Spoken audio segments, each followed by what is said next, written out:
This is Leicester Till I Die TV. Watch and subscribe on YouTube and listen on your podcast platform. Hi everybody, Jerry Taggart here. Now be sure to watch Chris and Leicester Till I Die TV by subscribing on YouTube and following them on social media for all the latest Leicester City news and information. Come on you foxes! Strap yourself in, because we're set up, switched on and ready to go.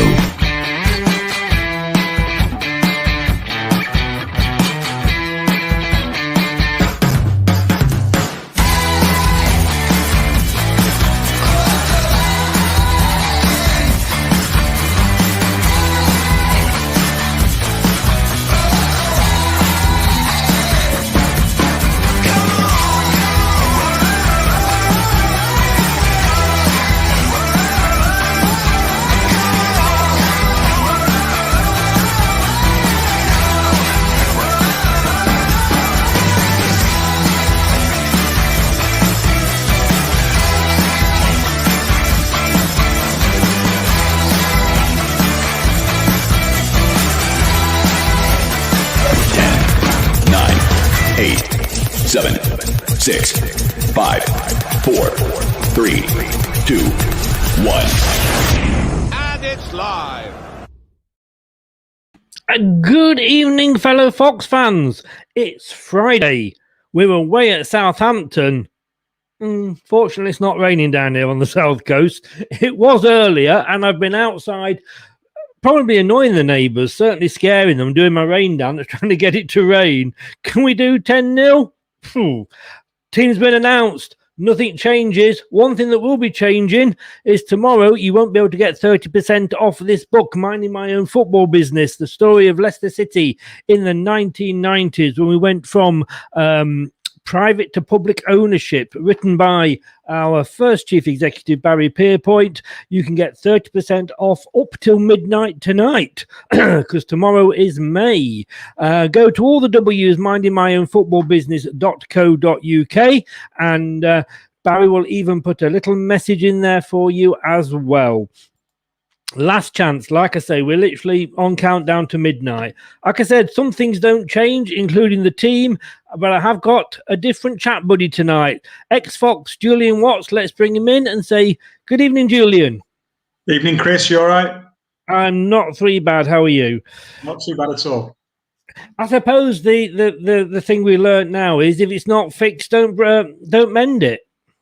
Yeah, I mean, I think it worked perfectly well. I know it was a difficult game against Palace and they were difficult to break down, but as the game wore on and we kept the possession as well as we can do in this formation, I think they got really tired, which is what led to, Kalici's winning goal. I thought the gap between the back four and the midfield for Palace opened up a bit in that last sort of period of the game. And we went a little bit longer as it goes, which is a bit different to our normal style, but it paid dividends. And like you say, if it works, and it is definitely working, and the lads are looking really good, then there's not really much point in changing it when we need the points desperately. Not my only surprise is, and the lad's not done anything wrong, but he's sticking with Thomas. I thought he did okay against West Brom, but then again, I could have put my boots on and done okay against that West Brom performance, I'll tell you. But he did struggle against Crystal Palace. But I guess as a manager, the games that are coming up are going to be tougher, and I suppose you want the likes maybe of Piera, who is the obvious one to fill in with that gap, to be fitter for those games than this one. And no disrespect to Southampton, of course.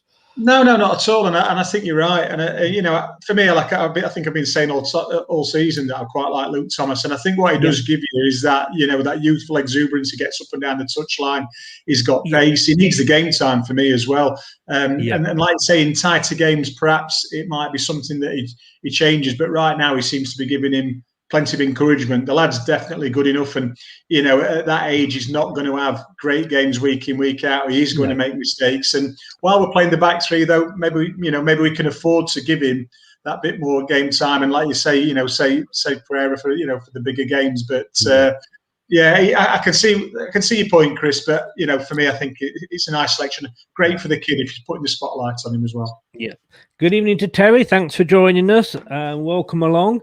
And I say I've nothing against Luke Thomas. I think when I've defended him in the past, and I think he's probably played more than he would have expected to, like a lot of players, in fairness, this season. Let's face it, he's played in Europe, he's scored in Europe. He's not a bad player. It's just obviously he's not got that experience. But as a manager, do you prefer, I mean, he's left-footed, obviously, and he's on that side. Is that a first choice over, say, Pereira, who's a better player, but is right-footed, so always has to come in? It's difficult because I think Pereira would come in and possibly do a better job, or Castagna going over there. But I think it's a nice situation that Brendan's got. And for me personally, I do like the balance. I want my left wing back to be left-footed because he can get out there. And they're playing a bit like a winger as well as a defender. So that would be my preference. I think we've touched on it earlier. I think that. Brendan is probably in the back pocket, got a few key players there that he's just really, really looking after and managing well. And that's possibly got a lot to do with it. But I think, for Thomas himself, if he just keeps taking these opportunities, and like I say, things aren't going to go fantastically well for him, every game. But if he can learn from that and develop, these games for him are just going to be absolutely, fantastic as part of his learning curve. I mean, we're talking about we've been linked with this player, we've been linked with Grosjean, a left back, but when you look at, and it's going to be difficult, close season, especially for Leicester, whose owners are in the tourist business, because there's no tourism out there at the moment. So whether we've got 40 million to go and spend on one player, I would have to question. So the likes of Thomas coming through. James Justin, when he's obviously fit again, Dewsbury Hall away. I don't think we're going to see a lot necessarily of additions to the squad. No, and it is that thing we've talked a lot of times about how we've coped really, really well with the injuries, and we have, and not many clubs, and I'm even talking top six clubs, with the injuries that we've had this season would have come through with the flying colours that we have. But on the other side of that, if there is money available to spend, we're in that position now where, we look like we're going to finish in the top four, deservedly so. Yeah. Your squad is, you feel if you don't add something to it, that you're falling behind some of the other teams. Everybody, however good they look, even the Liverpool that went on and won the championship, and the Man City that are going to do it this year. Pep Guardiola, Klopp, they'll always be looking for improvements, and that's the harsh realities for footballers at Leicester at the moment. However well they're doing, there could be someone better out there, and if we've got the money to go and buy that, and the manager wants to add to the team, and that's the tough side of it. It is. Like I said, my worry is sort of what finances are out there. But of course, the good news is that it looks like we're going to have Brendan next season as well. He's come out and said, how many times do I have to repeat this? I'm not interested in Tottenham. I don't see where he would go. I don't see Tottenham right now financially. And as we've always said about our Leicester top six side, and I personally said, we just haven't got that history yet, and Tottenham have. But I think we're ahead of Tottenham at the moment. We haven't got some of the stars they've got, but we've got a far better a team as a squad, if you know what I mean. They may have individuals, but they've had another season of ups and downs. Obviously, the manager's gone, which has been a big upset. There's a lot of things that seem to have happened behind the scenes that Daniel Levy has made the decision. I'm led to believe. On behalf of the squad, if you like. So Brendan's settled here. For me, it looks like it's a long-term project. I think the club have been really good to him and looked after him, given him what he wants. I think it'd be foolish to have, even if he thought the ambitions going to Spurs were more than him, but he's got now. I don't think they actually are, really. So the move for me, I think, and I've said it about players, that they seemingly think they're going on to better things, and it doesn't turn out like that. When you're in a good place like he is, he's got the support of everybody, including us and the fans and the players, and everything's just, right. And he's been left to build a team. He's not under the pressures that you would get at clubs like that, and he's actually performing really well. The team's performing really well. And it's just a really good place to be at the moment at Leicester City. I don't see why anyone in the right minds would want to leave that behind. Maybe Daniel needs to buy a copy of the book, how to manage my own football club. I did actually message him and offer to send him one, but I haven't heard anything back. Surprise, but he could possibly do that. I mean, looking at our squad, like we're going back to that. We mentioned sort of like say Thomas, but we've got those players on the bench there. Albrighton, Perez, Pierre, Mendy, Pratt. If we need to make the changes, we've got, even the bench is looking strong now. It is, and as they keep coming back, it's going to look stronger and stronger. And I think the one thing that you probably would look at now is, as we're now playing with the two strikers, if one of those falters or you wanted to change something, the change can't be another striker because we don't really seem to have that. And again, the harsh reality is, so Vardy's been playing as a lone striker, Kalici's been his backup. Now we've discovered this formed them together, but it's really clicked superbly well, and the formation's changed, a little bit for it. But maybe they need someone else to come in and back them up, because at the moment, it's Perez coming in, who could play as a striker, but ideally for me, he would, play in Maddison's position if Maddison's not available or unfit or being substituted. So, they're probably things that I'm sure that they're all looking at, all the time. Yeah. And I'm going to ask you this as the next player, and I'm really glad you're on here. I know you always sort of go, oh my God, whenever I say I'm glad you're on as an ex-player. But looking at Southampton, they're not going to get relegated. I'm pretty sure they're safe now. They're still down there, I grant you, but they're not really. There's three worse teams than them, at least in the division. They're not in the cup. Fine, they didn't. We beat them there. They're not going to sort of get into Europe or anything like that. As a player, if you're in that position, do you just go out sort of with no pressure in these sort of games, which basically means you could probably play better because you're not under any sort of pressure? If I answered that, I'd have to answer it from my point of view, where I think I always put myself under pressure because it was just pressure to stay in the team, to play well, to do well.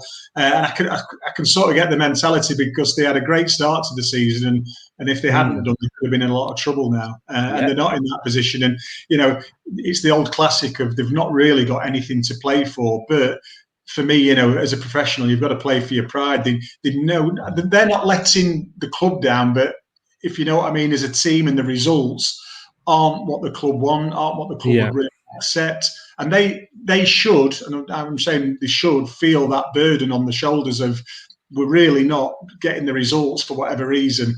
That's down to the manager, to the team, and everything collectively, and that for me should be what spurs them on to come out and put performance on, from now to the end of the season. It's not for anything. It's not for Europe. It's not for, the league positions do make a slight bit of difference. But for me, it's that personal thing where we know we're underachieving because they've shown what they can do in certain games.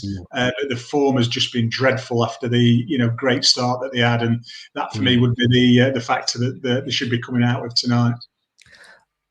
There's a lot riding on that Southampton team tonight because, not only at the back of the mind that we're playing the team that knocked us out of the semi-final of the FA Cup, we're playing a team that for this game last season put 9 past us.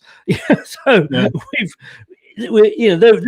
if there's any incentive needed, that should be enough. It is, but do you know what? Again, I think psychologically that'll be such a big negative for the Southampton players. That'll be weighing on their mind, and the first goal could be absolutely massive in the game, as it is in any game. But for this, psychologically, if we go and pop one in early doors, it can be that it's happening all over again feeling. And the first thing to be thinking is we don't want the 9-0. And it just changes your mindset of how you go about the game. So if we could get off to a quick start tonight, I think, you could really put the game to bed quite quickly if we can get, a decisive goal early and really push on from that. And as a manager, do you think Brendan and, I don't know if Martin ever said this, but like knowing that's what maybe at the back of their mind, would he say to them, right, come on, lads, go out. I mean, obviously we want a goal, but get an early goal, get one in there as quick as you can. Martin would have definitely said that. Absolutely, yes. That would have been in his. Yeah, I mean, Martin, he was a very clever guy, had a law degree, still got a law degree, and he was very thought about things psychologically, and it would have been on the forefront of things we were talking about. Maybe before the game and leading up to the game in the dressing room, it would be that let's get on top of these early doors because the confidence isn't great, the league form's not great. We beat them 9-0, we've just knocked them out of the cup. And that would be a big part of the talk, and it would sort of get you, going out there to get you on the front foot. And that's what I'd like to see from us tonight. We're a top 4 team. Let's get out there on the front foot. Let's go and press them, and put on. I look at the Crystal Palace game, and I don't think we played badly first half, but we just really struggled to break them down. But once we got over that in the second half, we pressed a lot better, we played a lot better, a lot quicker, and I'd like to see that, from the outset if we can, tonight against Southampton. But we know pretty much, don't we, that it's not going to be another 9-0. That'd be too much to ask for, wouldn't it? It would. I mean, I think we all know what our targets are as a team, and that top 4 is just absolute gold. For me, fully deserve where we are, performances and results, and I don't expect any different tonight. We do have to be careful because Southampton have shown that they can get the results, but in the slump that they're in, that's probably commentators' curse here, but you just can't see them dragging themselves out to get anytime soon. And I think the way they were performing, the back 3 have been absolutely immense. Tielemans and Ndidi, I don't see as we're not easy to score against. I mean, the goal last week, I thought for Palace, I thought Fofana, we got in the wrong position and held the line. And that's the problem with us because we're so great on the possession side of it and we're camping other people's halves. And that's what they're looking to do. And we got caught out once, but I think we'll have learned a lot from that. And, we should take that into the game tonight. Facebook user, it was a very good question. Why did I have the Palace logo up? I hadn't realised, and I'm maybe in a time loop here. I hadn't taken it down from the last time we did this show. I think that's what it was. And when I looked, I thought, I've already loaded it up. So thank you for talking a bit longer then, Julian, and giving me time to do that. Scott says here, good evening, Scott. Yes, we're back. Well, I'm okay, and I think Julian's okay. The old 19th hole, I think, helped him if he wasn't today. Tonight's game in Newcastle are massive.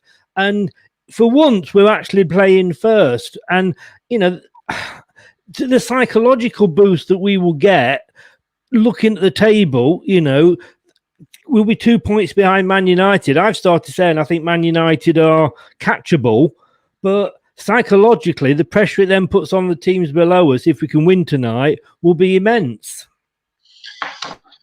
Yes, it does. That's the thing. It's if we did get beat, then it's a sigh of relief, and everyone's sort of G'd up for their particular games. But if it goes the other way and we get the right result, which we should do, then it's just another few steps higher that they've got to climb, and it makes it seem to them psychologically again that bit more unachievable. So yeah, it is massive to go into tonight, go and win it, and then we can let the dust settle, see what everyone else does at the weekend, and that's down to them. But for us, if we've got the 3 points in the bag, any slip-ups by any other teams is just the icing on top of the cake of tonight's performance if we win. Yeah. Now, I know you've got to rush off because you've got to go and get your son. So I'm going to just ask you this before I let you go. The old score predictions there. Walshy and Marshy have gone for 2-0. Steve Lynix has gone 1-1. Bless him. I mean, he says he's only got one right all season, but he's plugging away. I've gone for 3-1 to be different. Before you go, Julian, what do you think it's going to be? If you say 10-0, I'll come round and kiss your feet. No. I think it'll be a nice 3-0. Ings is missing, who's massive for them. I know Che Adams has found a bit of form. But I can see us just keeping the ball a lot tonight and hopefully picking him off. And once the first one goes in, it'll just get that much more easy for us to score. So I think a nice, hopefully comfortable 3-0 win just to set us all up nicely for a couple of beers over the bank holiday weekend. That would be nice. And no social media over the weekend. We're all having a rest on that. But thanks very much, Julian. Hope you enjoyed the golf and the 19th hole. Any win tonight will be massive. thank you very much. Have a great bank holiday, and hopefully we'll speak next week. I'll let you go and get your son. Thanks, Chris. Thank you. All the best, mate. Take care. Cheers. Bye-bye. Thanks. Bye-bye. Thanks to Julian there, and thanks to the floor manager. I didn't realise I'd got Palace up. You know, I am actually, I've got to be honest with you now, I'm actually nervous about tonight. I think I'm getting more nervous as the weeks go on. You know, I mean, you know, if you look at the games we've got coming up here, you know, we've got Southampton, got it right this time, floor manager. Southampton tonight. Then, you know, we've got Newcastle at home. Then we've got Man United away. And then a little matter of the cup final. I mean, it's literally that close. I mean, this time next month, it'll all be over. We'll be post-season. And I think we're Leicester fan. I'm 60. I've been a Leicester fan all my life. I know it's a roller coaster ride. We've been up and down so many times with Leicester, and you know, there's no team like Leicester for shooting ourselves in the foot. What do you think, guys? What are your score predictions? Let me have your score predictions, and I'll pop them up. But we'll be right back straight. Oops, he says we'll be right back straight after this. Leicester Till I Die TV, your first choice for everything Leicester City. Tune in and join in now. Let's say hello to Alan. Hi, Alan Smith here. Be sure to watch and listen to Chris on Leicester Till I Die TV. You can also subscribe on YouTube and various social media channels. Up the Foxes. He knows what he's talking about, does Alan? Give that subscribe button a link for us. If you're not on YouTube, get onto YouTube, please. Give us a subscribe. We want to try and get to the 500 by the end of the season. We need about 40 odd, 45. So please help us out. And if you know, even if your mother is there, if she's got a separate password, log in. Even if she doesn't watch me, just log in. Subscribe to me. I feel lonely. I feel unloved. That's not nice, is it? But let's see what everybody's saying. Ryan, Southampton will win 9-0. Something tells me, Ryan, you might be a Southampton fan. Am I wrong? Yeah, you might win 9-0 if you put the next 4 or 5 games together and add all the scores up. Hey, I'm being awful. I know what it would be like to be in your position. Facebook users gone 2-0 Leicester here. That would be good. Ryan says let's make it 10. Well, the question is 10. Of course, I think that there will be a 10 involved tonight. It might be the number of players you end up the game with. Who knows? And then I am a Southampton fan. I had a feeling you were. We're going to get revenge for the damage you have done to us. Hey, nothing personal, mate. I live down here. I love Southampton. I'm so glad you stay up because for me, it's like a home game. You know, it's half an hour down the road from where I live. Leicester's 3.5 hours away. So, Ryan, yeah, I hope you don't. But, mate, I have respect for you there as a Saints fan. Welcome along. Nice to have you. Scott, yes. Am I getting nervous because it's not raining? I did the actual opposition view show the other day, and I did that with Mike from Match Vlogs. Great show. If you ever want to sort of have a look at another channel, matchvlogs.com or at matchdayvlogs on Twitter. And I was saying to him it was raining then, and he didn't see the funny side, Scott. I don't know why. I mean, you know, he should have done. I thought I was being extremely hilarious, but there we go. And in fact, I tell you what, I think I have actually got Mike, the Southampton fan, on now. Let's go over to St Mary's and see how he's feeling.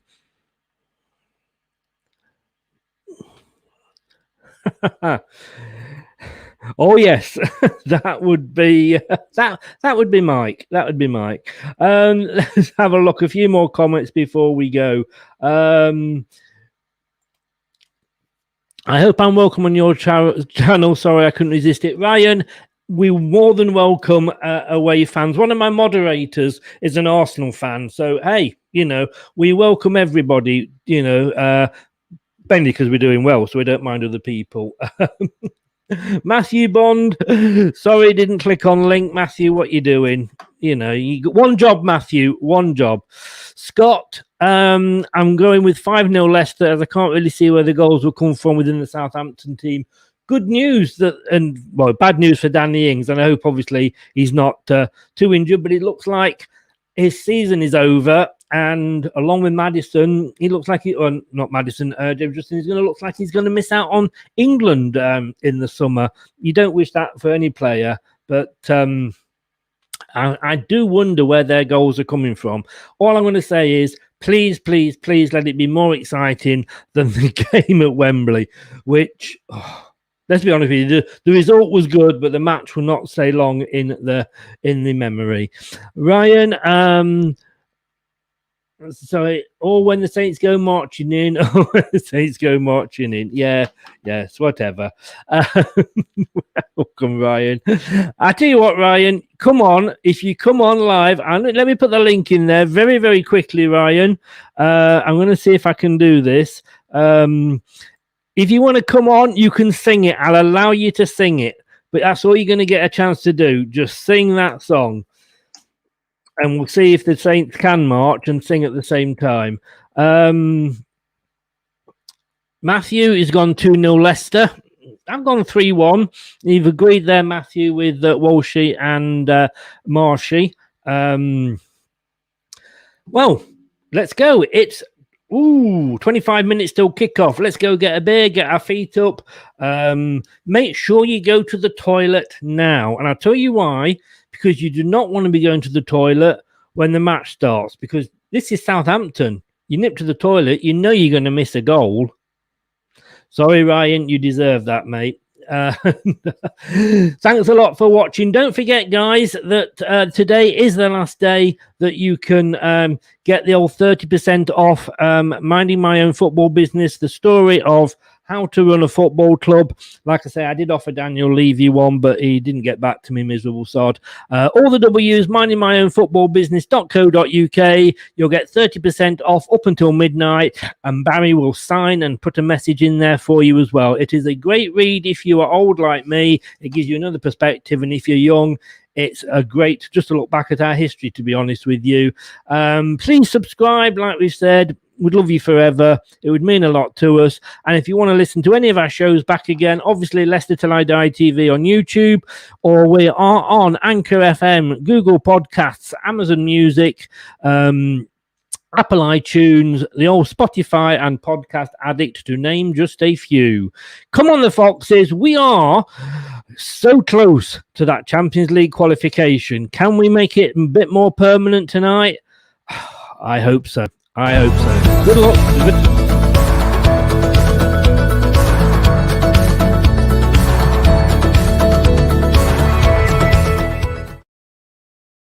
And I did forget to say, we'll see you at about 10:30 for the post-match show. Take care now.